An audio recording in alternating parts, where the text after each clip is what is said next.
Hello students, नमस्कार। विकास Bansal academy के online platform पर आप सभी का हार्दिक अभिनंदन। आज की इस क्लास के अंदर हम लेक्चर 6 यानी कि बहुत सारे इंपॉर्टेंट क्वेश्चंस करवाने जा रहे हैं और इन क्वेश्चंस में ज़्यादातर क्वेश्चन आपके स्टैटिक जीके के रहेंगे और ख़ास बात ये रहेगी इन क्वेश्चनों में बहुत सारे क्वेश्चन आप एक क्वेश्चन से निकालेंगे और ये सारे के सारे वो क्वेश्चन है जो आपको आने वाले एग्जाम्स में स्टैटिक जीके के तौर पर बड़े काम आएंगे। ठीक है, तो चलिए शुरुआत करते हैं आज के पहले क्वेश्चन की और हर क्वेश्चन को आपने बेहतरीन तरीके से देखना है। चलिए देखते हैं। सबसे पहला क्वेश्चन है, which of the following monuments is the oldest. इन पांचों मॉन्यूमेंट्स में से सबसे ओल्डेस्ट मॉन्यूमेंट्स कौन सा है, ये आप सभी ने ध्यान से देखना है। सबसे पहला कुतुब मीनार, आप सभी को पता होना चाहिए कुतुब मीनार दिल्ली के अंदर है।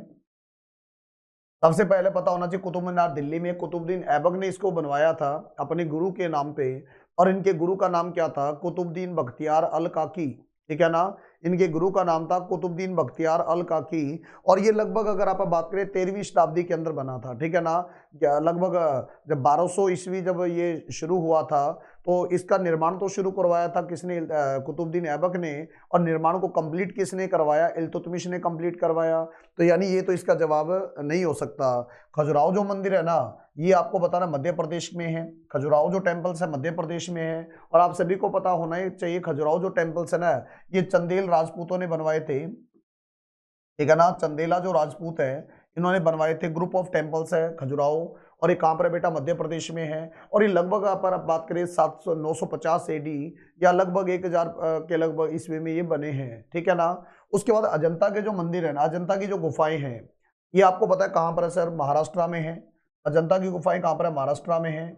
और टोटल कितनी गुफाएं अजंता की, 30 गुफाएं हैं। ठीक है ना, क्वेश्चन बनेगा टोटल गुफाएं कितनी, अजंता की 30 गुफाएं हैं। और ये कब बनी, तो आप सभी ने बताना, ये बनी थी लगभग 200 BC यानी कि ये ईसा पूर्व से, और लगभग 400 या 450 जो है कॉमन एरा तक ये बनी है। तो लगभग अगर आप बात करें तो जो शुरुआती जो बने हैं वो अजंता की गुफाएं बनी हैं। और ताजमहल तो सबको पता है लगभग 1650 या 52 ईस्वी में ये बनके तैयार हुआ है। ठीक है ना, तो सबसे पुराना इनमें से ओल्डेस्ट कौन है, तो आपने बताना सर अजंता की गुफाएं सबसे पुरानी है। अब क्वेश्चन आएगा अजंता की गुफाएं हैं कहाँ पर, आपने बताना सर औरंगाबाद।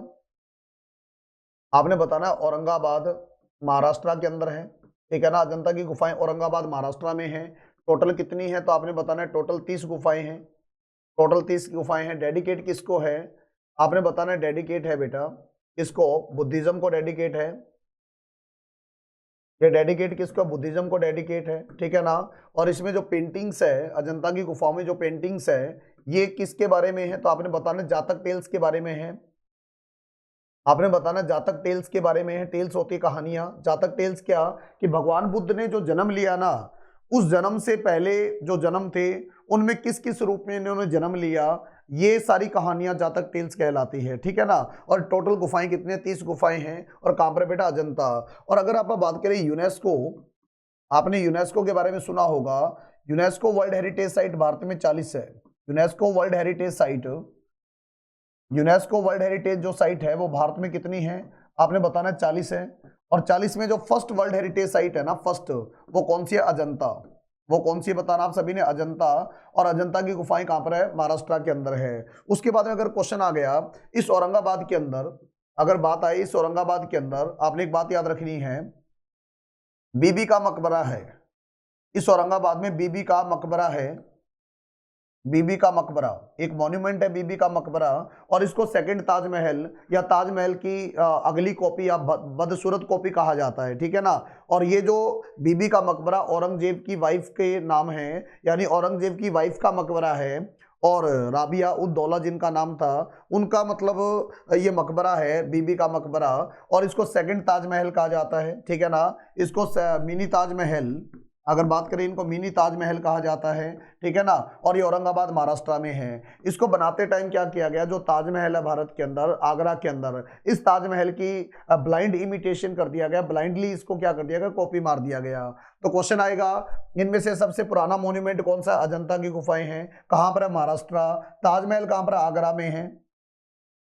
ताजमहल कहां पर, आगरा में। आगरा कहां पर है, यूपी के अंदर है। ठीक है ना, और किस नदी पे, यमुना रिवर के ऊपर है। और ताजमहल जो मुगलों के द्वारा बनाई गई एक ऐसी बिल्डिंग है जो लंबाई चौड़ाई और ऊंचाई में क्या है, बिल्कुल इक्वल है, बिल्कुल बराबर है, ठीक है ना। तो इसका जो जवाब क्या आएगा गिवन क्वेश्चन का, वो आएगा 3 नंबर अजंता की गुफाएं। और खजुराहो टेम्पल्स कहां पे, तो मध्य प्रदेश में है। इनमें से आपको बहुत सारे क्वेश्चन एग्जाम में देखने को मिलेंगे, आप डेफिनेटली इनको बहुत अच्छे तरीके से कर सकते हो, ठीक है। आइए जरा नेक्स्ट क्वेश्चन पे, which countries are separated by the McMahon line. आपको एक बाउंड्री लाइन की बात हो रही है, मैकमोहन लाइन। क्वेश्चन बनेगा सर कि मैकमोहन लाइन बाउंड्री लाइन है किस किस के बीच में, तो आपको मैं बता दूं भारत और जो चाइना देश है, भारत या जो चाइना देश है, इनके बीच की बाउंड्री लाइन का नाम क्या, मैकमोहन लाइन। क्वेश्चन बनेगा सर ये मैकमोहन जो लाइन है इसको ड्रॉ कब किया गया था, 1914 के अंदर। इसको ड्रॉ कब किया गया था, 1914 के अंदर। किसके द्वारा, सर मैकमोहन के द्वारा।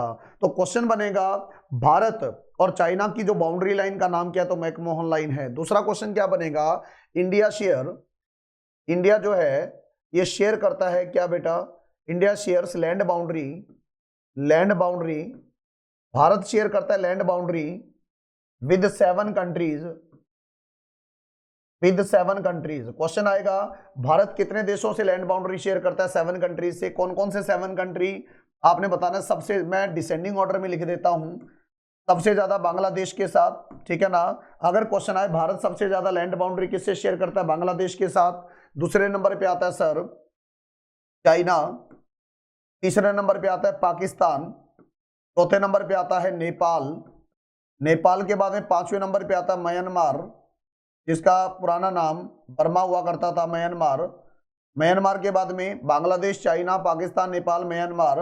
उसके बाद भूटान, भूटान देश, और उसके बाद में अफगानिस्तान देश, ठीक है, अफगानिस्तान। तो आपने एक बात याद रखनी है, भारत 7 देशों से लैंड बाउंड्री शेयर करता है, और सबसे ज्यादा लैंड बाउंड्री किससे शेयर करता था, आपने बताना बांग्लादेश, और सबसे कम किससे करता है, अफगानिस्तान के साथ करता है। और आपने बताना मैकमोहन लाइन, आपने बताना इंडिया और चाइना के बीच की बॉर्डर लाइन का नाम है मैकमोहन लाइन। और अगर क्वेश्चन आ गया इंडिया और पाकिस्तान, तो आपने बताना सर भारत और पाकिस्तान की जो सीमा रेखा का नाम है रेड क्लिफ, आपने बताना रेड क्लिफ लाइन इसका नाम है। और इसको 1914 में, 1947 में ड्रॉ किया गया, और किसके द्वारा, सर रेड क्लिफ के द्वारा, ठीक है ना, किसके द्वारा, सर रेड क्लिफ के द्वारा। तो इसका जवाब क्या नंबर आएगा, 3 नंबर इसका जवाब आएगा। In which year was the Chicago conference of world religious held that included Swami Vivekananda talk on religious as one of its highlights. Swami Vivekananda के बारे में सारे जानते हैं। सबसे पहली बात, मेरी बात को ध्यान से सुनना, स्वामी विवेकानंद, इनका जन्म हुआ 12 जनवरी 1863 को। सबसे पहली बात याद रखनी है, स्वामी विवेकानंद का जन्म हुआ 12 जनवरी 1863 को, और ये बहुत बड़े देशभक्त आदमी थे, और इनका नाम बड़ा चलता है, और युवाओं के लिए बहुत बड़ी मोटिवेशन थे, ठीक है ना। मेमोरी इनकी बहुत स्ट्रांग थी, क्योंकि मेडिटेशन किया करते थे। और इन्होंने 1893 के अंदर शिकागो में एक भाषण दिया, और भाई और बहनों से संबोधित किया, तो पूरी दुनिया इनकी फैन हो गई थी स्वामी विवेकानंद की, और युवाओं के लिए बहुत बड़ी मोटिवेशन थी, ठीक है ना। और ये हमेशा युवाओं को देश का, अगर बात करें, आने वाला भविष्य मानते थे। तो आज भी आप जो लोग तैयारी कर रहे हो ना, तो किसी भी पॉइंट पे आपको लगे कि हम कहीं ना कहीं डिमोरलाइज हो रहे हैं, आपको स्वामी विवेकानंद का दिमाग में नाम रखना चाहिए, और कभी भी अपने आप को डिमोरलाइज नहीं होने देना, क्योंकि आप इस भारत देश के क्या हो, भावी भविष्य हो, और आपने भारत देश के अलग अलग डिपार्टमेंट्स को संभालना है, ठीक है ना। और एक बात जरूर याद रखना कि जब टूटने लगे हौसले, तो बस ये याद रखना कि बिन मेहनत के हासिल तक तो ताज नहीं होते, और ढूंढ लेते हैं अंधेरे में भी मंजिल अपनी, क्योंकि जुगनू कभी रोशनी के मोहताज नहीं होते। तो आपने तो अपना रास्ता खुद बनाना है, आपने तो अपने लिए जो है रास्तों का चुनाव खुद करना है। चलिए बात करते हैं। स्वामी विवेकानंद का जन्म हुआ 12 जनवरी 1863, और याद रखना इस वजह से 12 जनवरी को इनका जन्मदिन मनाया जाता है नेशनल यूथ डे के रूप में। अगर क्वेश्चन आ गया भारत में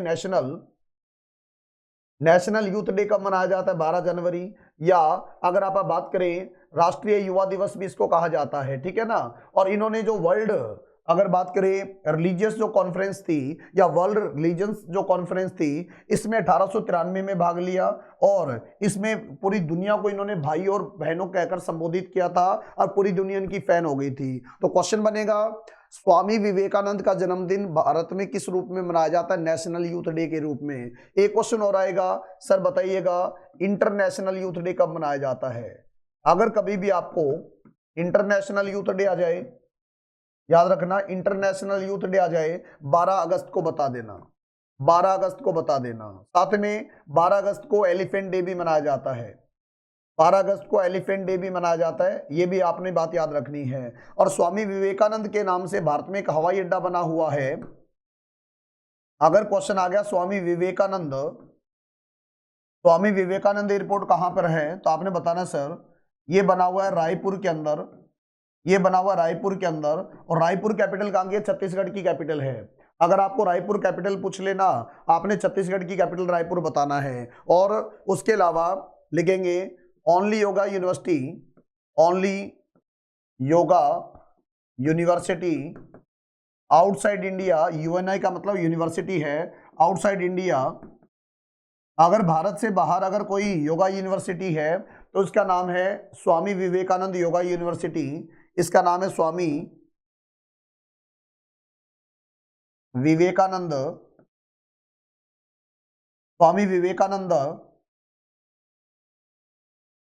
योगा यूनिवर्सिटी।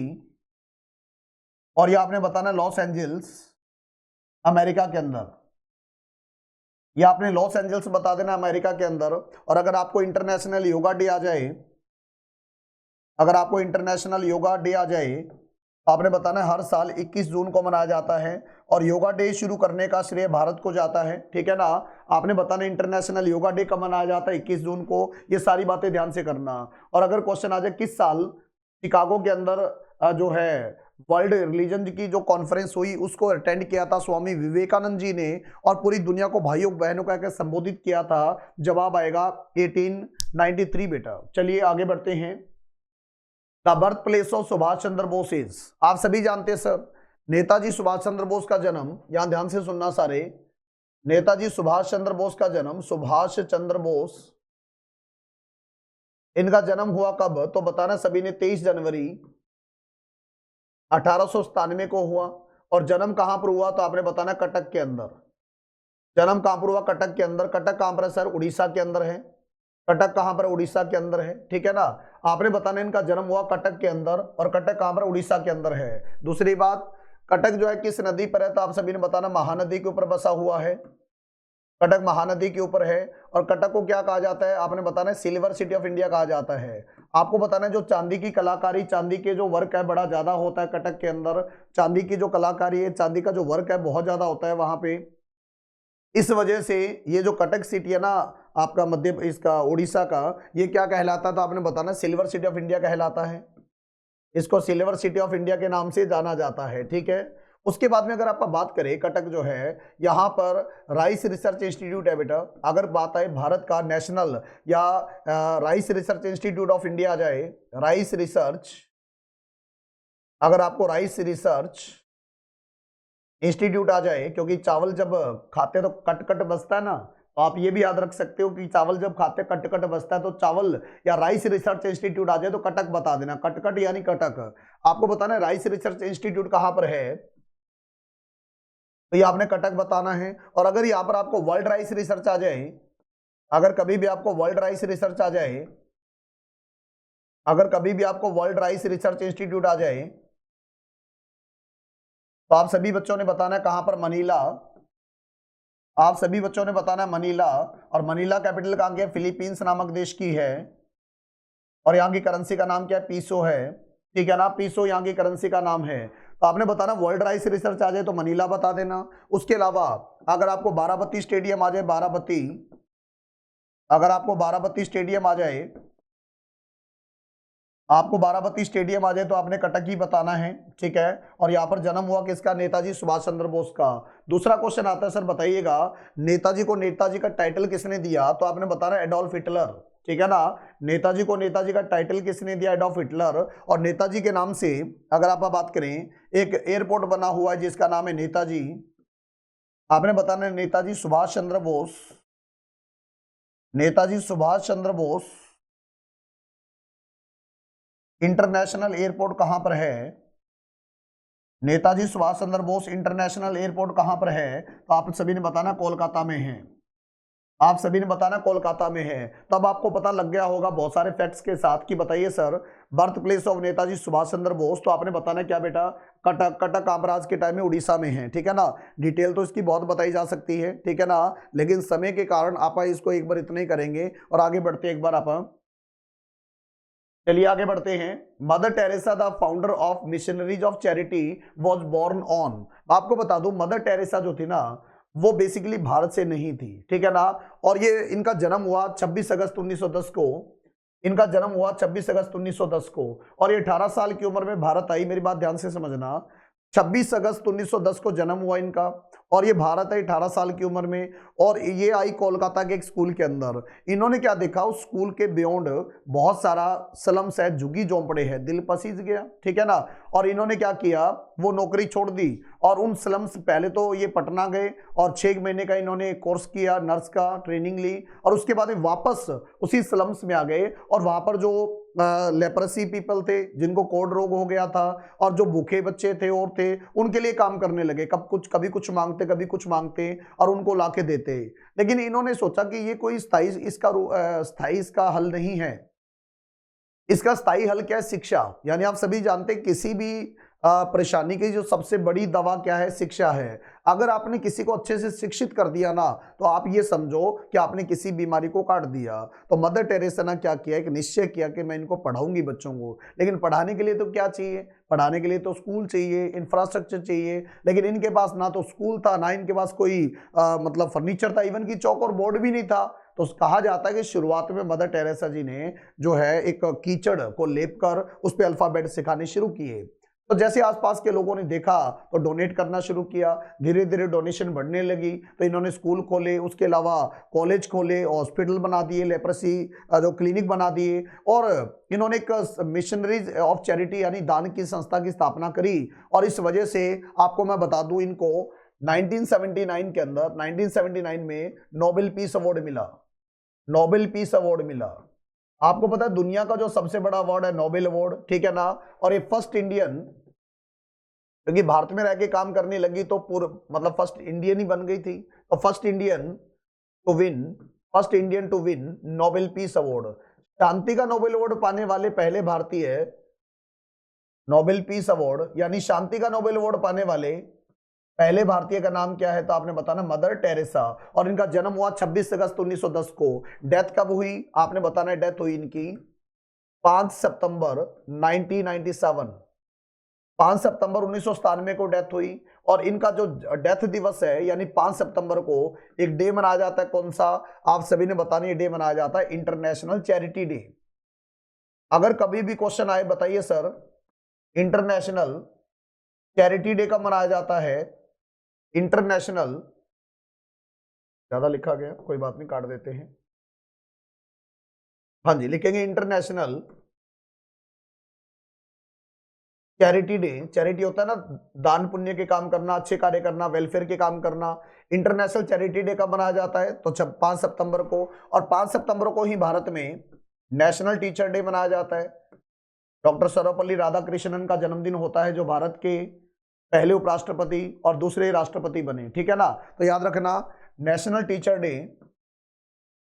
टीचर डे या अकेला अध्यापक दिवस आ जाए तो आपने बताना 5 सितंबर किसका जन्मदिन होता है। अगर टीचर डे आ जाए ना तो ये बर्थ एनिवर्सरी किसकी होती है, डॉक्टर सर्वपल्ली राधाकृष्णन।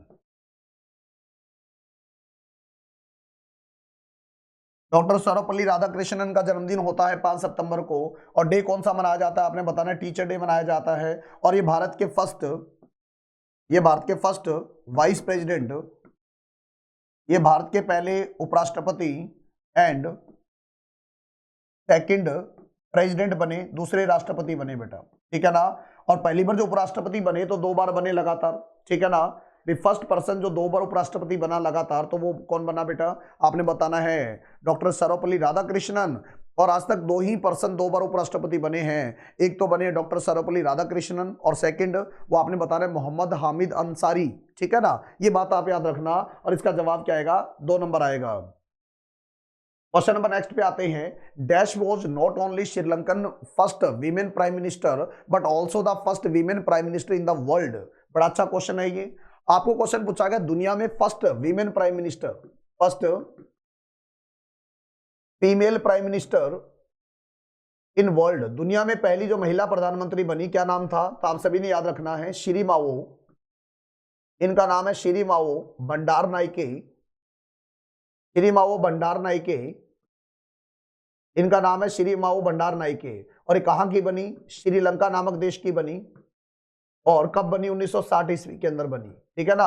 अगर क्वेश्चन आए बताइए सर दुनिया में पहली महिला प्रधानमंत्री किस देश में बनी, तो वो बनी पूरी दुनिया के अंदर, इनसे पहले कोई महिला प्रधानमंत्री बनी नहीं।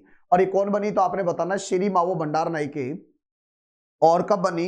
आपने बताना 1960 के अंदर। और देश का नाम क्या था? श्रीलंका। तो जवाब क्या आएगा इसका? श्री मावो भंडार नाइके। जवाब आएगा 1 नंबर। और अगर क्वेश्चन आ गया कि फर्स्ट फीमेल, अगर क्वेश्चन आ गया first women prime minister of India, first women prime minister of India, Bharat की पहली महिला प्रधानमंत्री का नाम आपने बताना है इंदिरा गांधी।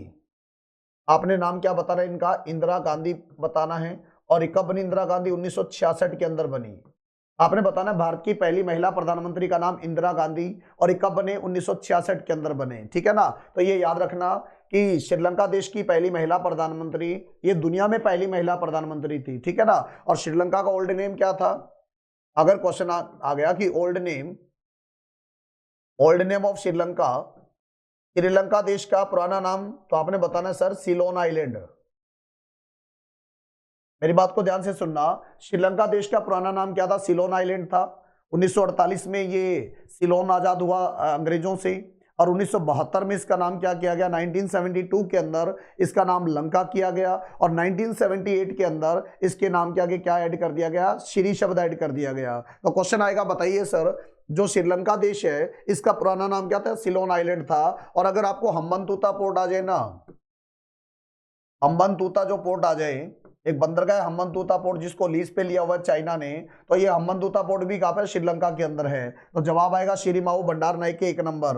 और इसकी 2 कैपिटल है, एक का नाम है कोलंबो। श्रीलंका की 2 कैपिटल, एक का नाम है कोलंबो, एक का नाम है श्री जयवर्धनेपुरे कुट्टे। ठीक है ना। श्री जयवर्धनेपुरे कुट्टे इसका नाम है, याद रखना। ठीक है ना। कोलंबो श्री जयवर्धनेपुरे कुट्टे इसका नाम है। और इसका जवाब क्या आएगा बेटा? 1 नंबर आएगा।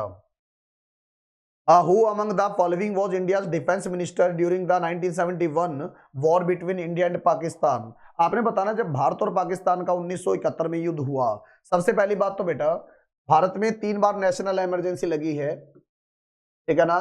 3 बार नेशनल इमरजेंसी लगी है, नेशनल इमरजेंसी। और ये आर्टिकल 352 में लगती है। एक बार लगी 1962 का जो भारत और इसका युद्ध हुआ चाइना का।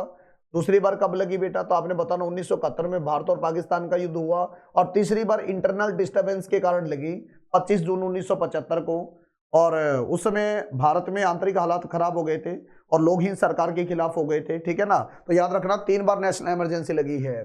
दूसरी बार कब लगी? जब भारत और पाकिस्तान का युद्ध हुआ।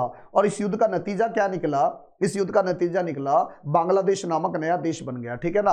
अब यहां से समझो कि जब भारत और पाकिस्तान को 1971 का युद्ध हुआ, उस समय भारत के डिफेंस मिनिस्टर का नाम था बाबू जगजीवन राम। इनका नाम क्या था? बाबू जगजीवन राम इनका नाम था। ठीक है। दूसरी बात 4 दिसंबर को इंडियन नेवी ने एक ऑपरेशन शुरू किया था, ऑपरेशन ट्राइडेंट।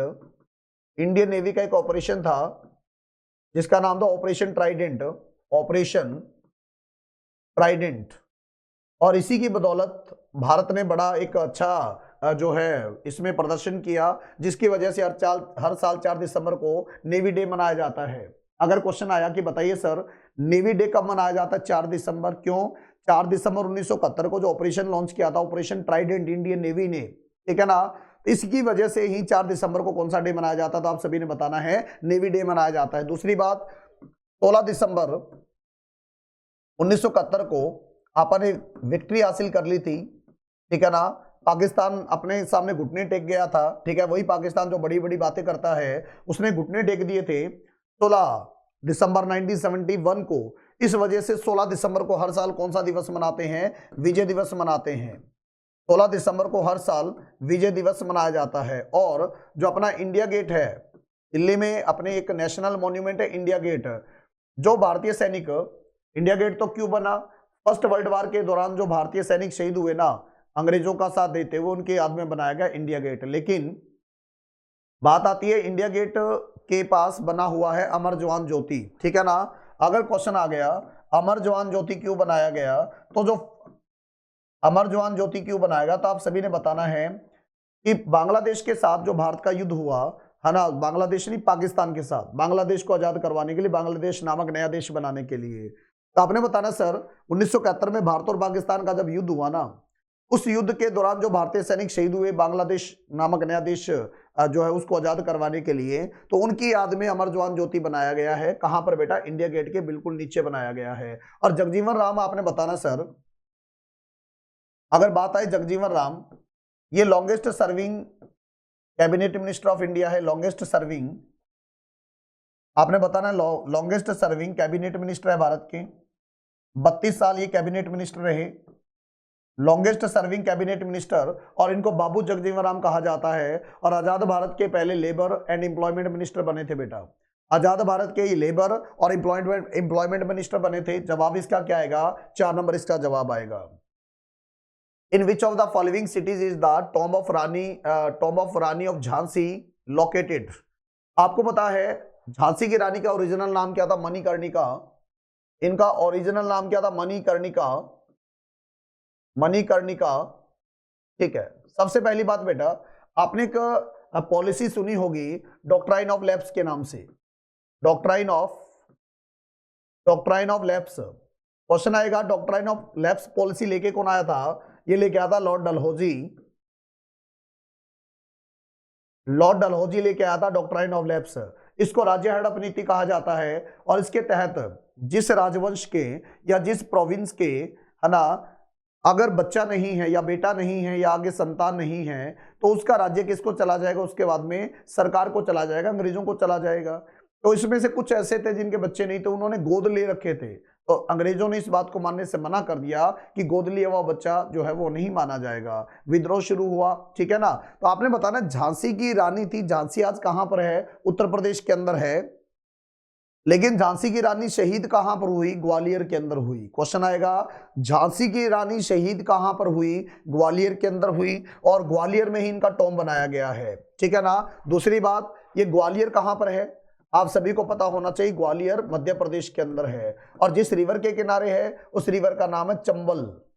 आपने बताना है ग्वालियर किस रिवर के किनारे? चंबल रिवर के किनारे है। और एक बात याद रखना, ग्वालियर में एक स्टेडियम है कैप्टन रूप सिंह। अगर क्वेश्चन आ गया कि बताइए सर, एक स्टेडियम है जिसका नाम है कैप्टन रूप सिंह स्टेडियम, हाँ जी, अगर क्वेश्चन आ गया कि बताइए सर कैप्टन रूप सिंह स्टेडियम कहां पर है, तो ये आपका ग्वालियर के अंदर ही है, ठीक है। और अगर तानसेन की समाधि कहां पर है? तानसेन की, अगर तानसेन का टॉम्ब कहां पे है, तो आपने बताना सर तानसेन का टॉम्ब जो है वो भी ग्वालियर के अंदर है, ठीक है ना। और तानसेन के टॉम्ब पे हर साल मेला भी लगता है। तो क्वेश्चन है तानसेन का टॉम्ब कहां पे? ग्वालियर के अंदर है। उसके बाद में एक बात और याद रखनी है, तानसेन का ओरिजिनल नाम क्या था? रामतनु पांडे था।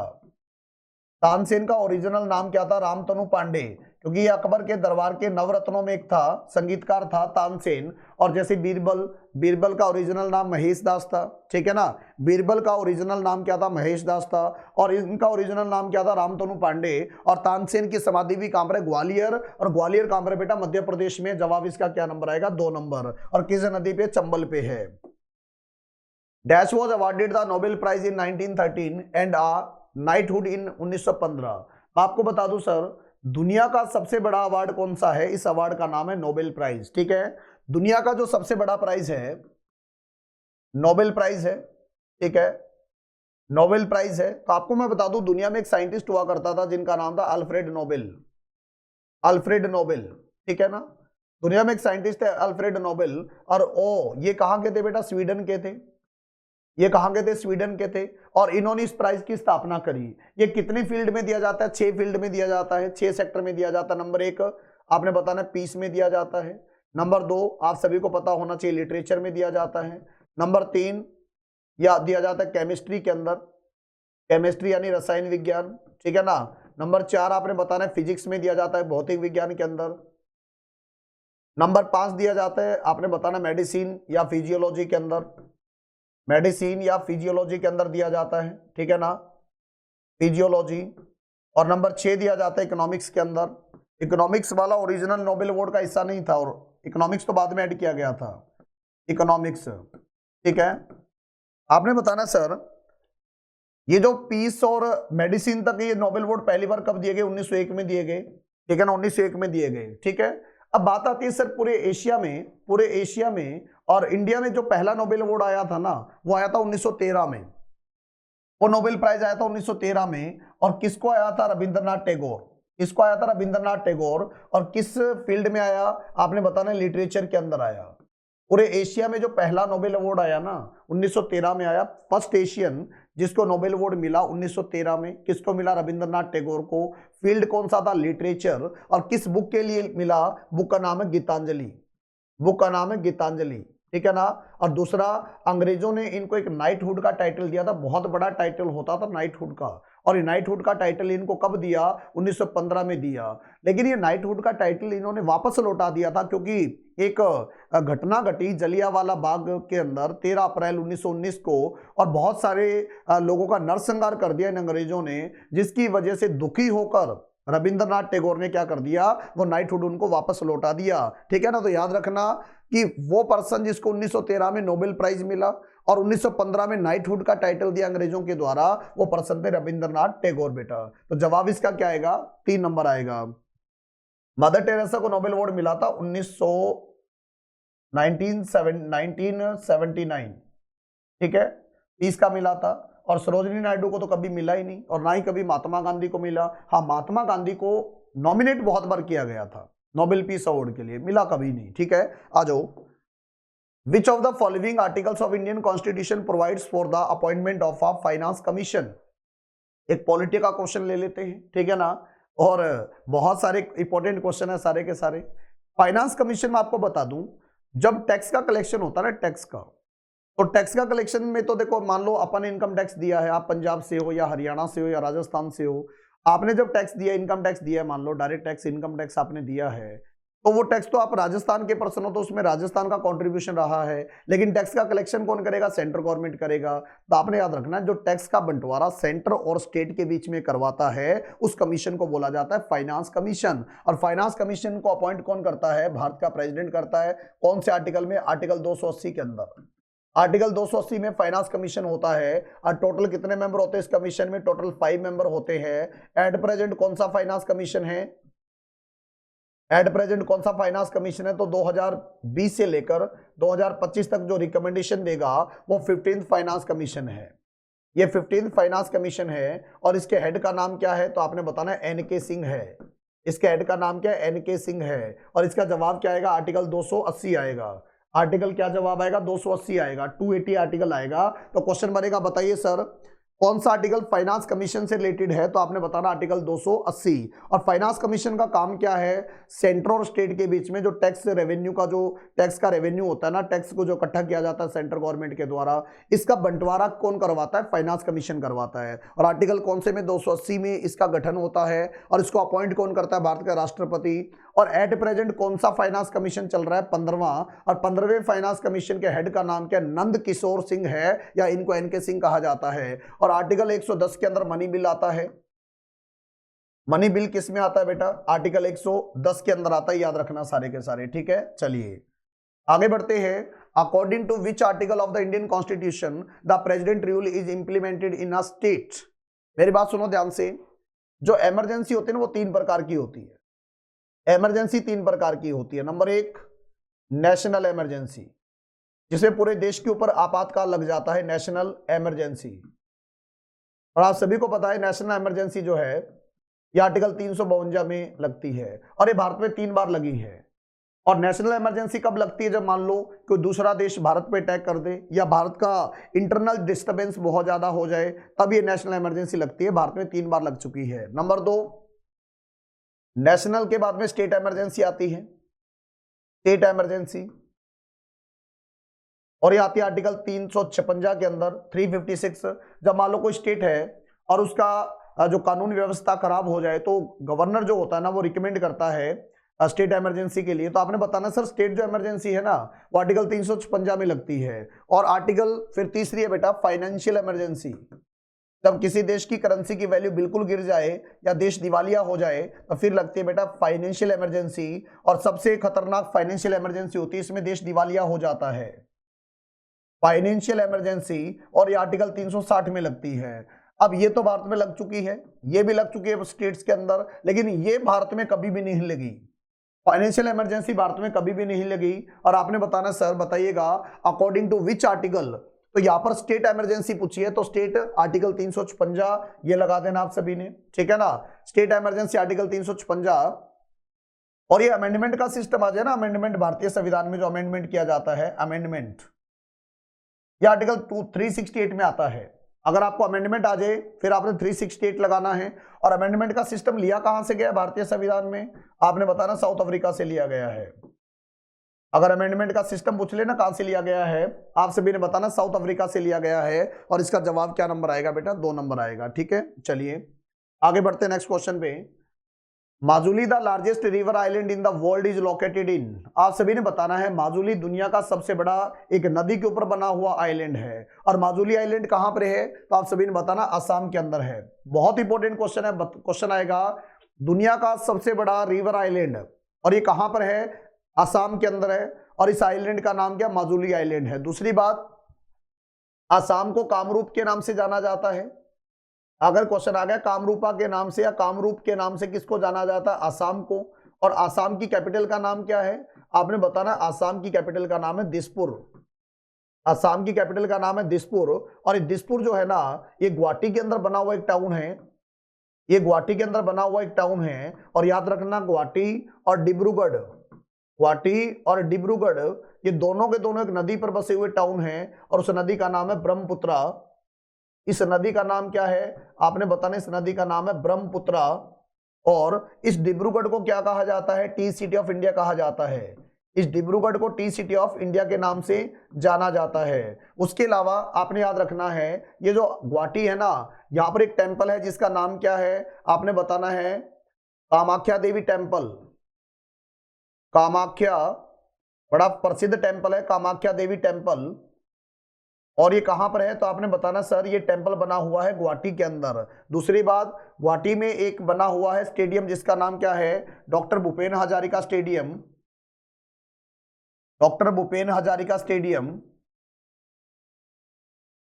और ये डॉक्टर भूपेन हजारिका स्टेडियम कहां पर है, आप सभी ने बताना गुवाहाटी के अंदर है। और इसी को ही अगर आप बात करें बारसापारा स्टेडियम कहा जाता है, इसी को ही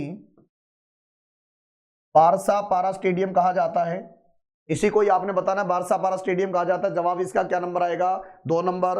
उसके बाद में अगर आपको लोकप्रिय, अगर आपको लोकप्रिय गोपीनाथ बारदोली, लोकप्रिय गोपीनाथ बारदोली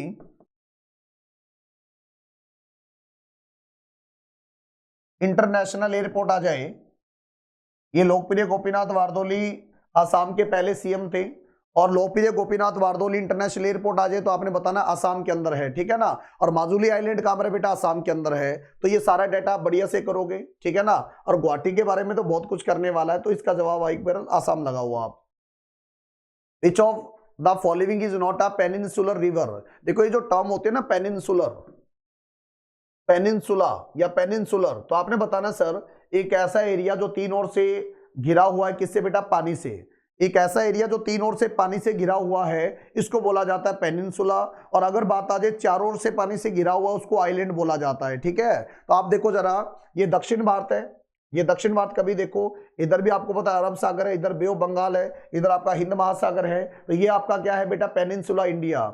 दक्षिण भारत को पेनिनसुला इंडिया कहा जाता है। तो आप देखो जरा अलकनंदा, अलकनंदा तो उत्तराखंड में बहती है रिवर, उत्तराखंड तो उत्तर भारत में है और इसके तीनों ओर तो पानी है ही नहीं। तो आपने बताना सर कि पेनिनसुला रिवर कौन, पेनिनसुलर मतलब एक ऐसा भारत जिस जो तीन ओर से पानी से घिरा हुआ है। तो जो दक्षिण भारत है ना वो तीन ओर से पानी से घिरा हुआ है, इसीलिए इसको पेनिनसुला इंडिया कहा जाता है। और पेनिनसुलर इंडिया की सबसे लंबी रिवर तो आप सभी जानते हैं दक्षिण भारत की सबसे लंबी रिवर का नाम ही क्या है, गोदावरी है। तो इसका जो जवाब आएगा अलकनंदा उत्तराखंड में है, कृष्णा, नर्मदा, महानदी ये सारी की सारी पेनिनसुलर जो रिवर है। तो यानी इसका जवाब क्या नंबर आएगा, 1 नंबर।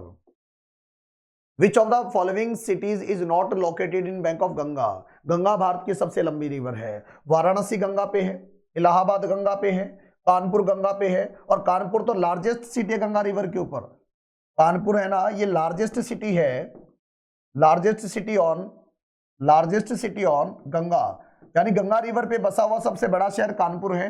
और Kanpur leather capital of the world कहलाता है, यानी कानपुर में लेदर का काम बहुत ज्यादा होता है और Kanpur leather capital of the world कहलाता है, ठीक है ना। वाराणसी आपको पता है रिलीजियस कैपिटल ऑफ इंडिया है या स्पिरिचुअल कैपिटल ऑफ इंडिया है। और इलाहाबाद तो इसको प्रयागराज कहा जाता है। लेकिन जौनपुर आपने बताना, जौनपुर और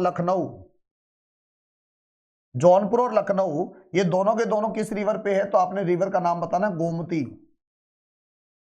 जौनपुर और लखनऊ दोनों, जयपुर है, सॉरी जौनपुर नहीं जयपुर है। जयपुर तो राजस्थान में है, जवाब इसका जयपुर आएगा, गंगा पे नहीं है। चलो लखनऊ आ जाए, आपने गोमती बताना है। और जौनपुर भी उत्तर प्रदेश में है, जौनपुर भी उत्तर प्रदेश में है और ये भी किस पे, गोमती रिवर के ऊपर है, ठीक है ना। और इसका जवाब जयपुर आएगा, जयपुर गंगा रिवर पे नहीं है। आगे बढ़ो। Hundru waterfall is located on which river. ये हुंड्रू वाटरफॉल कहां पे है, तो आपने बताना सर हुंड्रू वाटरफॉल झारखंड के अंदर है, ठीक है ना। ये झारखंड के अंदर है हुंड्रू वाटरफॉल। और झारखंड की कैपिटल आपने बताना है रांची है, रांची, ठीक है। अब याद रखना सर झारखंड से रिवर बहती है स्वर्ण रेखा। झारखंड से जो रिवर बहती है ना इसका नाम है स्वर्ण रेखा। और स्वर्ण रेखा जो रिवर है ना इसके ऊपर एक शहर बसा हुआ है जमशेदपुर, जमशेदपुर। और इसी जमशेदपुर को कहा जाता है steel city of India, steel city of India कहा जाता है इसी जमशेदपुर को। और याद रखना यही जमशेदपुर किस रिवर पे है, स्वर्ण रेखा रिवर पे, स्वर्ण रेखा। और इसका जवाब क्या आएगा, 1 नंबर आएगा। आगे आते हैं। Which among the following is the Confluence of Alaknanda and Mandakini. Alaknanda और मंदाकिनी रिवर कहां पर मिलती है वो ध्यान से सुनो सारे, ठीक है। शायद ये देवप्रयाग विजिबल नहीं है, कोई बात नहीं, गौर से देख लेते हैं। आपको थोड़ा सा मैं आपको गंगा रिवर सिस्टम बता देता हूं। एक ना ग्लेशियर है और इसका नाम है सतोपंथ, समझना ध्यान से, इसका नाम है सतोपंथ। और एक ग्लेशियर है जिसका नाम है गंगोत्री,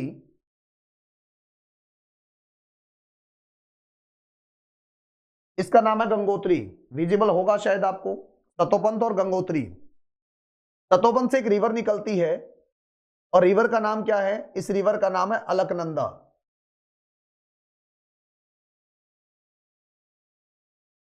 इस रिवर का नाम है अलकनंदा। और जैसी रिवर निकलती है तो एक साइड से रिवर आती है और ये आके किसमें मिल जाती है, अलकनंदा में, अलकनंदा की ट्रिब्यूटरी बन जाती है। आप सभी जानते हैं कि अगर कोई रिवर आके दूसरी रिवर में मिलती है, इस कॉन्फ्लुएंस पॉइंट को क्या बोला जाता है, प्रयाग बोला जाता है। और इस रिवर का नाम है धौली गंगा, इस रिवर का नाम है धौली गंगा, समझ रहा है इस बात को। और जैसे ही धौली गंगा आके अलकनंदा में मिलती है तो एक प्रयाग का निर्माण होता है जिसको बोला जाता है विष्णु प्रयाग, इसको विष्णु प्रयाग बोला जाता है, ठीक है। इस प्रयाग का नाम है विष्णु प्रयाग।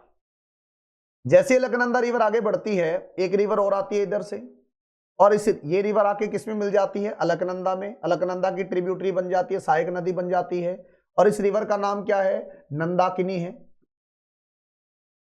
इस रिवर का नाम है नंदाकिनी। और जिस प्रयाग का निर्माण होता है इसका नाम है नंद प्रयाग। उसके बाद में जैसी रिवर आगे बढ़ती है तो इधर से एक रिवर और आती है जिसका नाम है पिंडर, इसका नाम है पिंडर। और जिस प्रयाग का निर्माण होता है इस प्रयाग को क्या कहा जाता है, आपने बताना है कर्ण प्रयाग,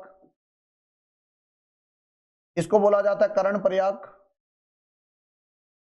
इसके बाद अलकनंदा थोड़ी सी आगे बढ़ती है तो इस गंगोत्री अलक और सतोपंथ के बीच में एक रिवर निकलती है और रिवर आके किस में मिल जाती है, ये रिवर आके मिल जाती है अलकनंदा में। और इस रिवर का नाम क्या है, मंदाकिनी।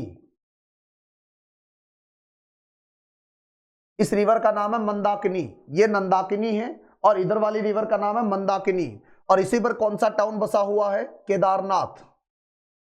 ये जो केदारनाथ है ना, केदारनाथ यहां पर लिख रहा हूं मैं, ये किस पर है आपने बताना, मंदाकिनी पे है। और जैसे ही मंदाकिनी अलकनंदा में आके मिलती है तो प्रयाग का निर्माण होता है जिसका नाम क्या है, रुद्रप्रयाग। इसका नाम है रुद्रप्रयाग। इसके बाद में अलकनंदा थोड़ी सी आगे जाती है और इस गंगोत्री से एक रिवर निकलती है जिसका नाम है भागीरथी। और भागीरथी आके किस में मिल जाती है, आपने बताना है अलकनंदा में। और जैसे ही भागीरथी, इस रिवर का नाम क्या है आपने बताना है भागीरथी। इस रिवर का नाम है भागीरथी। और जैसे ही भागीरथी रिवर अलकनंदा में आके मिलती है तो एक प्रयाग का निर्माण होता है जिसका नाम है देवप्रयाग। इसका नाम है देवप्रयाग। और देवप्रयाग से जो आगे रिवर चलती है इसका नाम क्या है, गंगा। देवप्रयाग नामक स्थान पर जब भागीरथी और अलकनंदा का मिलन होता है तो फिर जो नई रिवर आगे चलती है इसका नाम क्या है, आपने बताना है गंगा। तो आप और पूछे पंच प्रयाग कहां पर है तो आपने बताना है विष्णु प्रयाग, नंद प्रयाग, कर्ण प्रयाग, रुद्र प्रयाग और देव प्रयाग। ये सारे के सारे उत्तराखंड के अंदर है। और दो रिवर का मिलन होता है, मिलन पॉइंट को प्रयाग बोला जाता है, ठीक है ना। अब देखो इसने पूछा अलकनंदा और मंदाकिनी जो मिलती है कौन से प्रयाग का निर्माण होता है, ये अलकनंदा रही और ये मंदाकिनी रही। और ये रहा प्रयाग कौन सा बेटा, रुद्र प्रयाग। ये कौन सा प्रयाग है, रुद्र प्रयाग। और जवाब क्या नंबर आएगा, 3 प्रयाग। विष्णु प्रयाग आपने बताना सर, विष्णु प्रयाग बनता है अलकनंदा प्लस धौलीगंगा, अलकनंदा प्लस धौलीगंगा। नंद प्रयाग आ जाए तो आपने बताना sir Alaknanda plus Nandakini, plus Nandakini. ये देवप्रयाग है तो आपने बताना sir Bhagirathi plus Alaknanda, Bhagirathi plus Alaknanda, Bhagirathi plus Alaknanda. और इसी के बाद जो आगे रिवर बनती है दोनों के मिलन से गंगा का निर्माण होता है। और इसी भागीरथी रिवर पर एक डैम बना हुआ है जिसका नाम क्या है, टिहरी डैम। इस डैम का नाम है टिहरी डैम और ये हाईएस्ट डैम है बेटा इंडिया का, ये भारत का हाईएस्ट डैम है। और किस रिवर पे, भागीरथी रिवर पे है, ठीक है ना। किस रिवर पे, भागीरथी रिवर पे है। और इसका जवाब क्या आएगा गिवन क्वेश्चन का, रुद्रप्रयाग आएगा 3 number. The famous cultural site Rani ki Vav या इसको क्वीन स्टेपवेल कहा जाता है किस नदी के किनारे है। देखो वाव क्या होता है, बावड़ी या क्वीन स्टेपवेल। स्टेपवेल एक ऐसा कुआं होता है जिसमें उतरने के लिए पौड़ियां लगी होती है। और रानी की वाव आज 100 रुपए के नोट के ऊपर भी, जो नया नोट है ना 100 रुपए का, जिसका बेस कलर अगर आप बात करें तो लेवेंडर है। और अगर इसकी बात करें साइज की तो इसका साइज है 66 इंटू 142 mm। और अगर आप बात करें 100 रुपए के नोट की तो इसके ऊपर जो मोटिफ है वो रानी की वाव है। रानी की वाव कहां पर है, गुजरात के अंदर है। और जिस नदी के किनारे है उसका नाम है बेटा सरस्वती। जिस रिवर के किनारे उसका नाम सरस्वती है। और जवाब क्या नंबर आएगा इसका, 1 नंबर आएगा। उसके बाद में देखो जरा आगे, the city of dash is located at the mouth of the Yangtze river. आपको बता दूं ये जो यांगजे रिवर है, यांगजे जो रिवर है ये एशिया की लॉन्गेस्ट रिवर है। एशिया जो लॉन्गेस्ट रिवर है, चाइना में बहती है। एशिया की सबसे लंबी नदी है, चाइना में बहती है। और जो शहर इसके किनारे है इसका नाम क्या है बेटा, आपने बताना शंघाई। और इसी शंघाई में अगर आप बात करें, एक चाइना की एक रिवर और है और उसको बोला जाता है येलो रिवर, येलो रिवर बोला जाता है। या उस रिवर को हुआंग हो कहा जाता है, इस रिवर को हुआंग हो कहा जाता है, HO, हाँ जी, इसको हुआंग हो कहा जाता है। और ये कहा कहलाता है सोर ऑफ चाइना, इसको सोर ऑफ चाइना के नाम से जाना जाता है, चाइना का इसको शो कहा जाता है, ठीक है ना। और शंघाई में किसका हेडक्वार्टर है, शंघाई में हेडक्वार्टर है न्यू डेवलपमेंट बैंक का। अगर क्वेश्चन आ गया न्यू डेवलपमेंट बैंक का हेडक्वार्टर कहां पे है तो आपने बताना शंघाई चाइना के अंदर है। चलिए आगे बढ़ते, सिल्वर फाइबर रेवोल्यूशन का संबंध किससे है। देखो आपको मैं बता दूं, सिल्वर जो फाइबर रेवोल्यूशन है इसका संबंध किससे, कॉटन से है। इसका संबंध किससे, कॉटन से है। जूट का संबंध किससे है तो आपने बताना है इसका संबंध है golden fibre. Golden fibre revolution का संबंध किससे है? जूट से है। ऑयल सीड किससे है बेटा? आपने बताना येलो रेवोल्यूशन, येलो रेवोल्यूशन है। और लेदर आपने बताना ब्राउन रेवोल्यूशन, ब्राउन, ठीक है ना। तो सिल्वर फाइबर आ जाए तो आपने बताना सर कॉटन से इसका संबंध है, सिल्वर फाइबर का। और जूट उत्पादन का संबंध किससे? गोल्डन फाइबर रेवोल्यूशन से है। और ऑयल सीड का संबंध किससे? तो येलो रेवोल्यूशन से है। और उसके अलावा लेदर का ब्राउन रेवोल्यूशन से है। तो इसका रेवोल्यूशन का मतलब क्रांतियां, और क्रांतियां का मतलब किसी विशेष सेक्टर में प्रोडक्शन को बढ़ाने के लिए एक विशेष इनिशिएटिव शुरू किए गए, और इन्हीं को क्या बोला जाता है? रेवोल्यूशन बोला जाता है। तो जवाब इसका क्या आएगा? 4 नंबर आएगा। Which one of the following state is the largest producer of pulses in India? Bharat में सबसे ज्यादा दालें प्रोड्यूस करने वाला स्टेट आपका कौन सा? मध्य प्रदेश है। सबसे ज्यादा दालें कौन प्रोड्यूस करता है? मध्य प्रदेश करता है, ठीक है ना। और अगर क्वेश्चन आ गया वर्ल्ड पल्सेस डे कब मनाया जाता है, अगर आपको वर्ल्ड पल्सेस डे आ जाए, वर्ल्ड पल्सेस डे, तो आपने बताना सर ये डे मनाया जाता है हर साल कब? आपने तारीख बताना है 10 फरवरी, 10 फरवरी को। और अगर आपको नेशनल डी वार्मिंग डे आ जाए, अगर आपको नेशनल डी वार्मिंग डे आ जाए, याद रखना, अगर क्वेश्चन आ गया कि बताइए sir national D warming day कब मनाया जाता है, तो ये भी आपने 10 फरवरी को बताना है, ठीक है। जवाब इसका क्या नंबर आएगा? 3 नंबर आएगा। उम्मीद करता हूं आज की इस क्लास के अंदर जितने भी क्वेश्चन करवाए हैं बहुत आपको अच्छे से समझ आए होंगे। तो अगर अच्छे से समझ आए हैं तो इस चैनल को लाइक कीजिएगा, सब्सक्राइब कीजिएगा। बहुत बहुत धन्यवाद। मिलते हैं नेक्स्ट वीडियो के साथ। आप सभी का दिन शुभ रहे।